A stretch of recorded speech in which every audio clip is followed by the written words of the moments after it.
Welcome to CG Simplified, and in this video we're going to model a simple horned helmet in Blender. Let's get started. Starting in a new Blender scene, we're going to hit A to select all, and then delete to remove everything from the viewport. Now press Shift A to bring up the add menu, navigate to mesh, and this time we'll be adding a cube. It might be tempting to add a UV sphere for this model because of its shape, but it's actually much simpler to add a cube instead. Set the size to about 0.2. Now navigate to the modifiers tab and add a subdivision modifier. Increase the subdivision levels to 2, then click this downward arrow and apply. Doing this has rounded out the cube into a sphere without us having to battle with the geometry of a UV sphere. Now go to front orthographic view and tap into edit mode. Box select the bottom set of vertices and delete. Now we can play with the shape of the helmet until we have something we're happy with. Pressing O, we can turn on proportional editing to make this process easier. Now we'll add some height to the helmet. It'll look best if we thin the helmet from the front, then widen it from the sides. Have a quick look around the helmet to see what you think.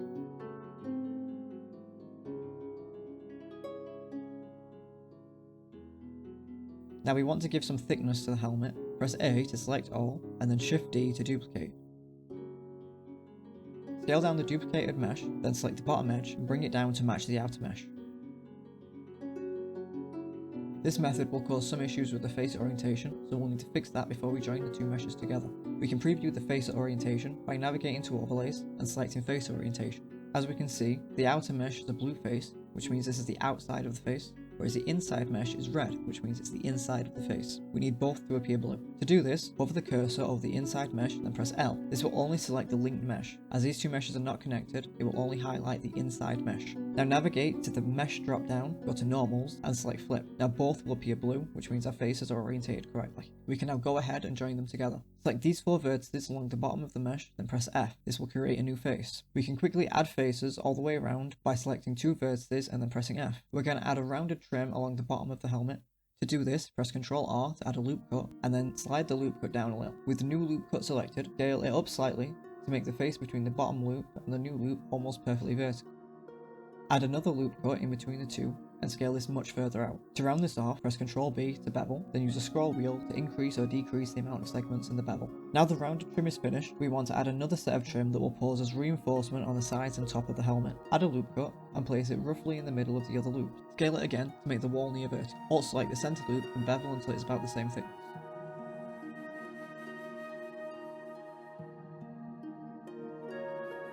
Pressing 3 to go to face select mode, alt select the bottom reinforcement loop, then pressing Ctrl and Shift, we can select the new faces going around the top that we just created. Press E to extrude, then right click to drop the extrusion. To give this some thickness, press Alt and S to scale the extrusion.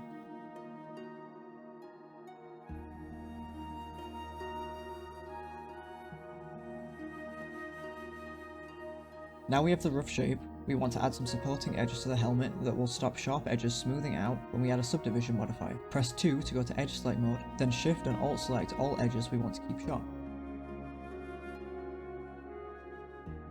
Now bevel with 2 segments. Once we're done, we can bevel the last few corners to sharpen them up.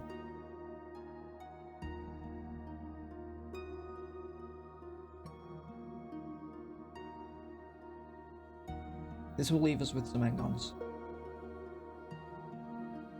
Press K to use the knife tool. We can connect vertices together with this tool to fix any geometry.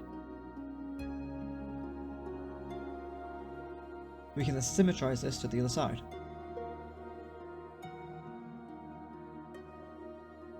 Finally, we can press F2 to rename the helmet. Let's add the main horns to the helmet. Press Shift A and navigate to curve, then select Bezier curve. Scale down the curve and rotate 90 degrees on the x-axis. Position it on the side of the helmet and scale down a little more until it fits. Tabbing into edit mode, we can move around each point and adjust the curve, using the handle to change the angles.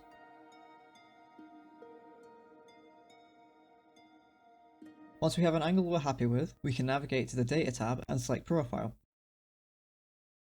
In Profile, we can alter the thickness of the horn with depth. Then, we can adjust the shape with the curve graph.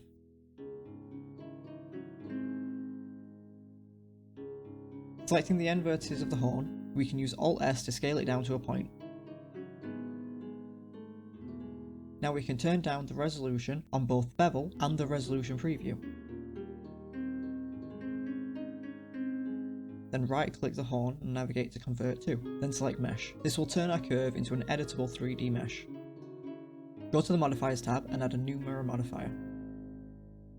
Use the dropper tool to select the helmet, then mirror it along the appropriate axis. In this case, we'll be mirroring along the x-axis. Any changes to the horn's mesh will now mirror on both sides. Don't forget to add a face to the end of the horn, then insetting to be able to round off the tip.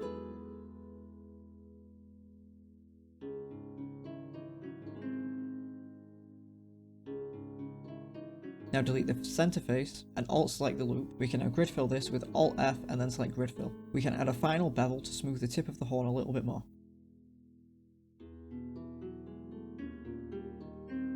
We can add some rivet-like details around the helmet now. Press Shift A and add a cylinder and change the vertices to 8 to keep the resolution low. As we don't know the exact size we need, scale the cylinder down with S, then rotate along the x-axis and move it into position, rescaling as we need.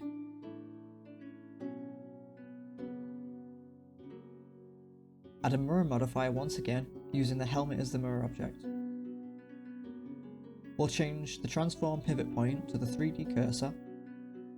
We can now rotate the rivet around the helmet, switching the modifier axis as we do. Duplicate 2 more rivets to finish off one side. The mirror modifier will add the extra rivets to the back.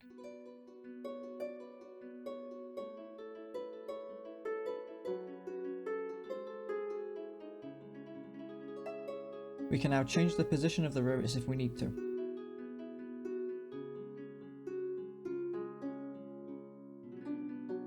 Go through each of the rivets and apply the mirror modifier. Select all the rivets and then press Ctrl J to join them all into one object.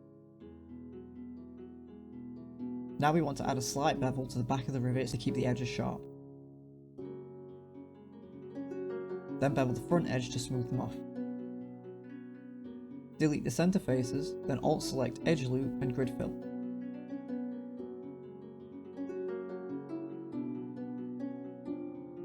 The center faces on the back of the rivets can be deleted.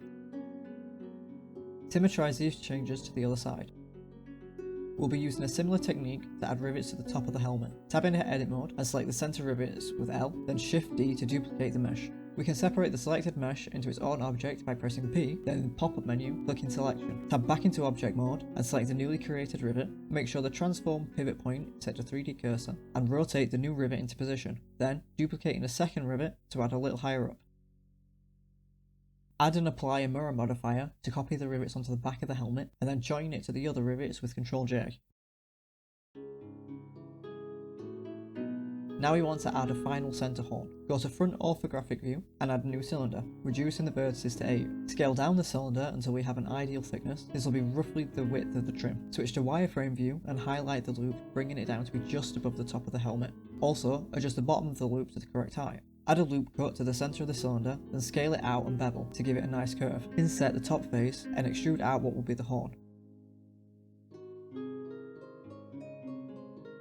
Scaling the top to a point, then take a look and alter the height if it's needed. The same way we did with the side horns, insert a new face and move it up, then delete the inner face and grid fill. Add a loop roughly central of the horn and scale it up slightly, then bevel to give an ever so slight curve around the edges. Alt select the sharp edge at the base of the horn and bevel to add supporting edges. Now add a subdivision modifier and shade smooth. I hope you found this video helpful. If you have any questions or requests, pop them down in the comment section. Don't forget to like and subscribe, and thanks for watching.